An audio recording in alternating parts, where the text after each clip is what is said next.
आप सभी को नमस्कार। छठ पूजा की हार्दिक बधाई। जैसा कि आप जानते हैं कि आज छठ है और छठ महापर्व देश और दुनिया में अपने तरह का एक अनूठा और अनोखा पर्व है, जिसमें सूर्य की माता श्री की पूजा से लेकर डूबते हुए सूरज और उगते हुए सूरज को अर्घ देकर उन्हें प्रणाम करने, उनका आशीर्वाद लेने की पूरी परंपरा रही है। वैसे तो छठ पूजा महाभारत काल से ही प्रसिद्ध है, किंतु प्रतिहार वंशी राजाओं ने इसे अधिक आगे बढ़ाया और जैसा कि ये कहा जाता है कि महाभारत कालीन छठ की जो कुछ बातें मिलती हैं वो बड़गांव यानी कि राजगीर के पास जो बहुत बड़ा तालाब है वहाँ पर सूर्य की आराधना और उनके पूजन का उल्लेख मिलता है। वहीं पर कोणार्क मंदिर भी है, जहाँ ये कहा जाता है कि कोणार्क ही पहला वह स्थान है जहाँ भगवान सूर्य की पूजा आराधना शुरू हुई। तो आप सभी को इस छठ पूजा की बहुत बहुत हार्दिक बधाई। छठ पूजा का ये महापर्व 4 दिनों का महापर्व होता है, जिसमें पहला दिन जो होता है वो होता है कदुआ भात कहीं कहते हैं लोग, कहीं नहा खाए कहते हैं। और मूलतः वो शब्द है कि प्राचीन काल में जब हमारी कृषि संस्कृति बहुत ही चरम पर थी, चरमोत्कर्ष पर थी, तो उस कृषि संस्कृति का ये सबसे बड़ा पर्व है। तो कृषि संस्कृति में लोग खेतों से आते थे, काम करके आते थे, वैसे में नहाकर कुछ काम करना, भोजन को बनाना, पवित्र होना ये आवश्यक होता था। तो इसलिए ये कहा जाता है कि नहा खाए, और ये पूरी तरह कृषि संस्कृति का पर्व है। आज भले हम औद्योगिक युग होते हुए और तकनीक, सूचना तकनीक के युग में प्रवेश कर गए हैं, किंतु यह एक ऐसे दौर का, यह मनुष्य की विकास के एक ऐसे दौर का पर्व है जिसने मनुष्य को स्थायित्व प्रदान किया। वरना मनुष्य तो इस जंगल से उस जंगल, उस जंगल से उस जंगल जाता रहा था और जो भी कुछ मिल जाता था वो खा लेता था। कृषि नहीं थी, कृषि ने उसके भटकाव को स्थायित्व प्रदान किया, और जब खेती होने लगी, जब ज़मीन में बीज वपन होने के साथ वहाँ पे उपज होने लगी, तो कृषक वहीं बसने लगे, गांव वहीं बसने लगा। तो इस तरह से यह कृषि का पर्व तो है ही, हमारी जो कृषि युग है उसका भी सबसे बड़ा पर्व है। तो आइए, आप सभी को बहुत बधाई। इसीलिए इस पर्व में एक चीज़ आप देखते होंगे कि सारा कुछ कृषि से जुड़ा हुआ है, चाहे वो हल्दी, कच्चा हल्दी हो, चाहे मूली हो, चाहे वह गागर नींबू हो, चाहे वह सुथनी हो, चाहे वह पान हो, कसेली हो, जितनी सारी चीज़ें हैं वो सभी की सभी चीज़ें कृषि से जुड़ी हुई हैं। और जो कुछ ताज़ा हुआ वो सूर्य देव को अर्घ्य के रूप में हम अर्पित करते हैं।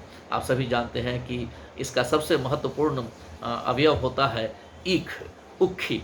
तो ईख जो है, वह ईख का मूल शब्द संस्कृत में है, वह है इक्ष्वा। और इक्षु जिसके खेत में अधिक होता था वही इक्ष्वाकु सम्राट थे। यानी कि किसी ज़माने में जब यह कृषि युग आया और उस समय ईख की खेती भरपूर होने लगी, तो वह ईख की खेती ही मुख्य रूप से इक्ष्वाकु वंश की स्थापना का मूल कारण बनी। तो आज भी वह ईख इस पर्व में विशेष रखता है। तो ये सारी बातें, विशेषताएं आप सभी जानते हैं, फिर भी मैंने दोहरा दिया क्योंकि आज छठ का दिन है और आप सभी को बहुत बहुत छठ की हार्दिक बधाई। हमारे इस पर्व में एक बहुत बड़ा महत्वपूर्ण है, बज्जिका लोकगीतों में छठ अपना विशेष स्थान रखता है। मेरे मित्र हैं और बहुत प्यारे मित्र हैं, हिंदी साहित्य के बहुत बड़े साहित्यकार भी हैं और बज्जिका के भी बहुत अच्छे लेखक हैं। उनका नाम है हरि नारायण सिंह हरि। हरि नारायण सिंह हरि का परिचय अपने आप में एक महत्वपूर्ण परिचय है। लगभग 12 पुस्तकों के रचयिता, खंड काव्य महाकाव्य के रचयिता प्रिय हरि मेरे परम मित्र भी हैं। और उनका एक लेख छपा था बहुत पहले लोकबिंब नामक पत्रिका में, जिसके संपादक हैं गोविंद यादव जी, और यह प्रवेशांक ही था जुलाई सितंबर 2017 में, जिसमें हरि नारायण सिंह हरि जी का, यानी कि मेरे मित्र का यह लेख छपा था। और लोक कला, साहित्य और संस्कृति की त्रैमासिक पत्रिका लोकबिंब में। और इसमें कहिए कि जो काफ़ी उन्होंने जो महत्वपूर्ण चीज़ें लिखी हैं, मैं भाई हरि के गीतों को और हरि हरि के उल्लेख को, उस लेख को मैं आप लोगों के सामने पढ़ रहा हूँ और आप उसका आनंद भी लीजिएगा और यह महसूस भी कीजिएगा कि छठ पर्व में लोकगीत कितने महत्वपूर्ण हैं। तो आइए हरिनारायण सिंह हरि की लिखी हुई वो रचना आपके समक्ष मैं प्रस्तुत करता हूँ। ये शोधपूर्ण रचना है। बज्जिका लोकगीतों में छठ गीत अपना विशेष स्थान रखता है। एक गीत में वर्णन है कि बेटा केला लाने के लिए जा रहा है। केला दूर से लाना है। पुत्र सुकुमार है, कमज़ोर है। माँ कहती है, पुत्र केला लाने इतनी दूर कैसे जाओगे? एक तो तुम दुबले पतले हो, उस पर कमज़ोर भी हो। तुम अग्नि की घाट यानी कि दिन की गर्मी को कैसे झेल सकते हो?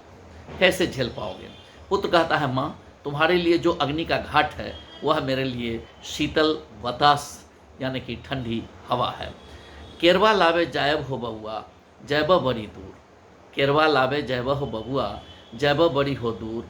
एक तब पातर हो बबुआ दूसरे सुकुमार। कैसे के सहब हो बबुआ अगिनिया केरा हो धा। तोरा लेखा होगे अम्मा अगिनिया केरा हो था। हमरे लेखा हैगे अम्मा शीतल हो बतास।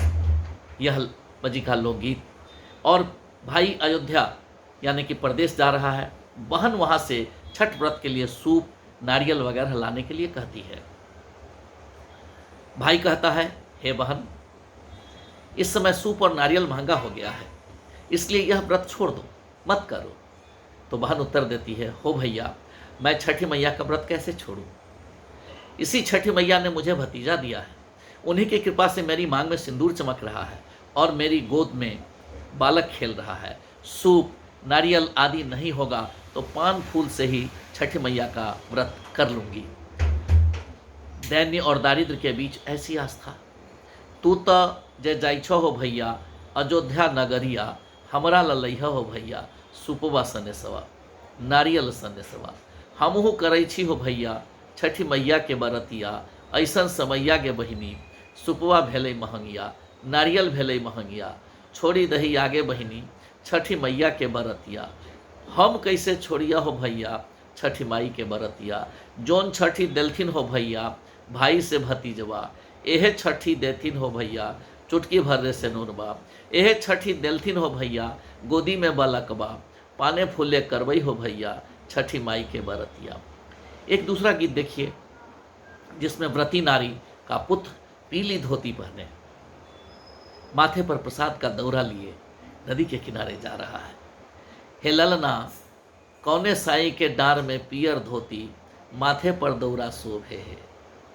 ललना सुजीत साई के डार में पियर धोती माथे पर दौरा शोभे है। हे ललना कनिया देई के गोदी में बलकबा तो छठी के बरत शोभे है। एक और छठ का लोकगीत है जिसमें छठी मैया का मानकीकरण किया गया है। उनका गौना हुआ है। उन्हें दहेज में जो कुछ मिला है उसका कैसा सजीव चित्रण है। ऊजे छठी मैया ऐलन गौना से उनका कथी मिललन दहेज आदि। सप्तमी के दिन व्रती सवेरे से सूरज का अर्घ देने के लिए उदित होने की प्रतीक्षा कर रहे हैं, किंतु भगवान भास्कर देर से उदित हुए। व्रती कहती है, हे सूर्यदेव सब दिन तो आप प्रातःकाल उगते थे, आज दोपहर क्यों हो गया? सब व्रती महिलाएं कब से हाथ जोड़े आपकी प्रतीक्षा कर रही हैं। भगवान सूर्य जवाब देते हैं, हम तो आ रहे थे किंतु रास्ते में एक अंधा मिल गया, निर्धन मिल गया, कोढ़ी मिल गया और मिल गई बाझ स्त्री। मैं उन्हीं को आँख देने लगा, धन देने लगा, कोढ़ी को काया देने लगा और बाझ को पुत्र देने लगा। इसी में मुझे देर हो गई। इस छठ गीत का यह अर्थ निकलता है कि सूर्य देव का व्रत करने से अंधा आँख वाला, निर्धन धन वाला, कोढ़ी निरोग और बाझ स्त्री पुत्रवती हो जाती है। इस प्रकार इन छठ गीतों में आम आदमी की संवेदनाएं, आशा आकांक्षाएं और इनकी आस्थाएं मुखरित हुई हैं। कुल मिलाकर इन लोकगीतों की बदौलत बज्जिकांचल की संस्कृति जीवंत और अक्षुण्ण रही है।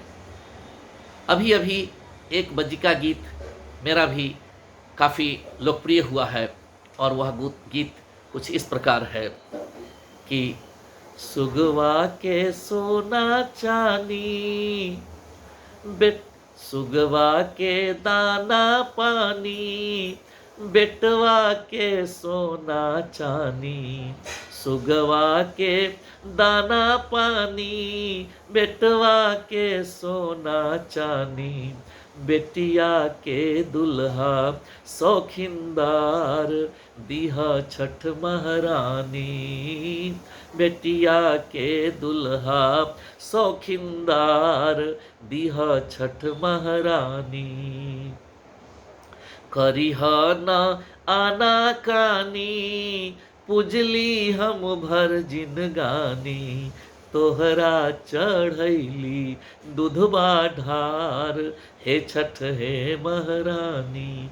और इसी की एक कड़ी कुछ इस तरह से है कि टाटा सन नहिरा दीहा, टाटा सन नहिरा दीहा, ससुरा अंबानी, हे छठ हे महारानी, बिरला सन धन के हो भंडार, हे छठ हे महारानी।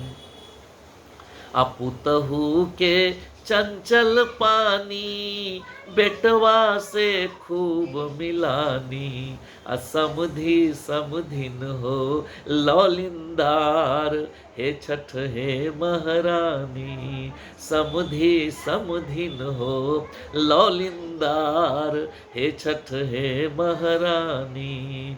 सुगवा के दाना पानी, बेटवा के सोना चानी, बेटिया के दुल्हा शौखिनदार, हे छठ हे महारानी। और वो यह भी चाहती है कि उसकी सासू कैसे मिले, कि शुद्धासन सासू दीहा, ननदी दीहा मुस्कानी, शुद्धासन सासू दीहा, ननदी दीहा मुस्कानी, अनाति नतनी हो दुई चार, हे छठ हे महारानी, देवरा हो पकिया जुल्फीदार, हे छठ हे महारानी। ईश्वर जी लिखलन बानी, इंदू जी गैलन रानी, ईश्वर जी लिखलन बानी, गैलन इंदू जी रानी, दुनिया पर करियो उपकार, हे छठ हे महारानी। आप सभी बंधुओं को छठ पर्व की हार्दिक बधाई।